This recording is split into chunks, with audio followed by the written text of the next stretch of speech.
ओम श्री गणेशाय नमः। श्रीमद् भागवत गीता जी का 7वां अध्याय।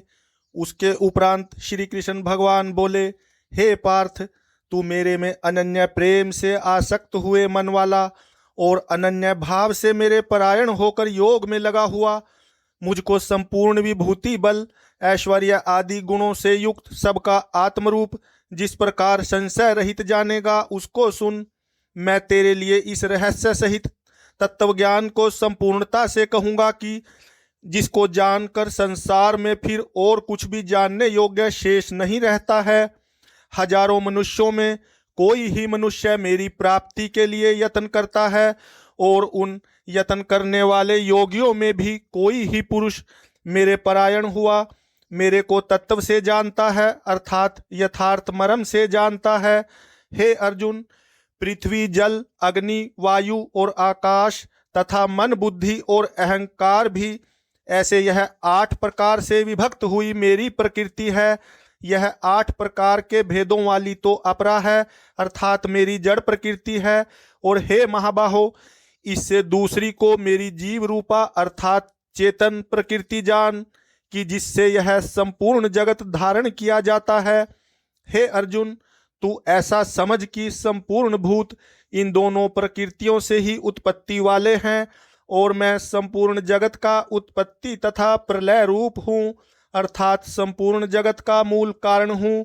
इसलिए हे धनंजय, मेरे से सिवा किंचित मात्र भी दूसरी वस्तु नहीं है। यह संपूर्ण जगत सूत्र में सूत्र के मणियों के सदृश मेरे में ही गुंथा हुआ है। हे अर्जुन, जल में मैं रस हूँ तथा चंद्रमा और सूर्य में प्रकाश हूँ और संपूर्ण वेदों में ओंकार हूँ तथा आकाश में शब्द और पुरुषों में पुरुषत्व हूँ। पृथ्वी में पवित्र गंध और अग्नि में तेज हूँ। संपूर्ण भूतों में उनका जीवन हूँ, अर्थात जिससे वे जीते हैं वह मैं हूँ और तपस्वियों में तप हूँ। हे अर्जुन, संपूर्ण भूतों का सनातन कारण मेरे को ही जान। मैं बुद्धिमानों की बुद्धि और तेजस्वियों का तेज हूँ। हे भरत श्रेष्ठ, मैं बलवानों का आसक्ति और कामनाओं से रहित बल अर्थात सामर्थ्य हूँ और सब भूतों में धर्म के अनुकूल अर्थात शास्त्र के अनुकूल काम हूँ। और भी जो सत्वगुण से उत्पन्न होने वाले भाव हैं और जो रजोगुण से तथा तमोगुण से होने वाले भाव हैं, उन सबको तू मेरे से ही होने वाले हैं ऐसा जान, परंतु वास्तव में उनमें मैं और वे मेरे में नहीं हैं। गुणों के कार्य रूप सात्विक, राजस और तामस, इन तीनों प्रकार के भावों से अर्थात राग द्वेष आदि विकारों से और संपूर्ण विषयों से यह सब संसार मोहित हो रहा है। इसलिए इन तीनों गुणों से परे मुझ अविनाशी को तत्व से नहीं जानता, क्योंकि यह अलौकिक अर्थात अति अद्भुत त्रिगुणमयी मेरी योग माया बड़ी दुस्तर है। परंतु जो पुरुष मेरे को ही निरंतर भजते हैं वे इस माया को उल्लंघन कर जाते हैं, अर्थात संसार से तर जाते हैं। ऐसा सुगम उपाय होने पर भी माया द्वारा हरे हुए ज्ञान वाले और आसुरी स्वभाव को धारण किए हुए तथा मनुष्यों में नीच और दूषित कर्म करने वाले मूढ़ लोग तो मेरे को नहीं भजते हैं।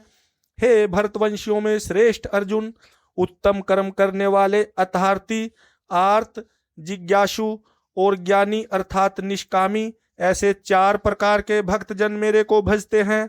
उनमें भी नित्य मेरे में एक ही भाव से स्थित हुआ अनन्य प्रेम भक्ति वाला ज्ञानी भक्त अति उत्तम है, क्योंकि मेरे को तत्व से जानने वाले ज्ञानी को मैं अत्यंत प्रिय हूँ और वह ज्ञानी मेरे को अत्यंत प्रिय है। यद्यपि ये सब ही उदार हैं अर्थात श्रद्धा सहित मेरे भजन के लिए समय लगाने वाले होने से उत्तम हैं, परंतु ज्ञानी तो साक्षात मेरा स्वरूप ही है ऐसा मेरा मत है, क्योंकि वह स्थिर बुद्धि ज्ञानी भक्त अति उत्तम गति स्वरूप मेरे में ही अच्छी प्रकार स्थित है। जो बहुत जन्मों के अंत के जन्म में तत्व ज्ञान को प्राप्त हुआ ज्ञानी सब कुछ वासुदेव ही है, अर्थात वासुदेव के सिवा अन्य कुछ है ही नहीं। इस प्रकार मेरे को भजता है वह महात्मा अति दुर्लभ है। हे अर्जुन, जो विषयासक्त पुरुष हैं वे तो अपने स्वभाव से प्रेरे हुए तथा उन भोगों की कामना द्वारा ज्ञान से भ्रष्ट हुए उस नियम को धारण करके, अर्थात जिस देवता की पूजा के लिए जो नियम लोक में प्रसिद्ध हैं, उस नियम को धारण करके अन्य देवताओं को भजते हैं अर्थात पूजते हैं। जो सकामी भक्त जिस देवता के स्वरूप को श्रद्धा से पूजना चाहता है, उस भक्त की मैं उस ही देवता के प्रति श्रद्धा को स्थिर करता हूँ। वह पुरुष उस श्रद्धा से युक्त हुआ उस देवता के पूजन की चेष्टा करता है और उस देवता से मेरे द्वारा ही विधान किए हुए उन इच्छित भोगों को निसंदेह प्राप्त होता है, परंतु उन अल्पबुद्धि वालों का वह फल नाशवान है तथा वे देवताओं को पूजने वाले देवताओं को प्राप्त होते हैं और मेरे भक्त चाहे जैसे ही भजें शेष में वे मेरे को ही प्राप्त होते हैं। ऐसा होने पर भी सब मनुष्य मेरा भजन नहीं करते। इसका कारण यह है कि बुद्धिहीन पुरुष मेरे अनुत्तम अर्थात जिससे उत्तम और कुछ भी नहीं है ऐसे अविनाशी परम भाव को अर्थात अजन्मा अविनाशी हुआ भी अपनी माया से प्रकट होता हूँ। ऐसे प्रभाव को तत्व से न जानते हुए मन इंद्रियों से परे मुझ सच्चिदानंदन परमात्मा को मनुष्य की भांति जन्म कर व्यक्ति भाव को प्राप्त हुआ मानते हैं। अपनी योग माया से छिपा हुआ मैं सबके प्रत्यक्ष नहीं होता हूँ, इसलिए यह अज्ञानी मनुष्य मुझ जन्म रहित अविनाशी परमात्मा को तत्व से नहीं जानता है अर्थात मेरे को जन्मने मरने वाला समझता है। हे अर्जुन, पूर्व में व्यतीत हुए और वर्तमान में स्थित तथा आगे होने वाले सब भूतों को मैं जानता हूँ, परंतु मेरे को कोई भी श्रद्धा भक्ति रहित पुरुष नहीं जानता, क्योंकि हे भरतवंशी अर्जुन, संसार में इच्छा और द्वेष से उत्पन्न हुए सुख दुख आदि द्वंद्व रूप मोह से संपूर्ण प्राणी अति अज्ञानता को प्राप्त हो रहे हैं, परंतु निष्काम भाव से श्रेष्ठ कर्मों का आचरण करने वाले जिन पुरुषों का पाप नष्ट हो गया है वे राग द्वेष आदि द्वंद्व रूप मोह से मुक्त हुए और दृढ़ निश्चय वाले पुरुष मेरे को सब प्रकार से भजते हैं।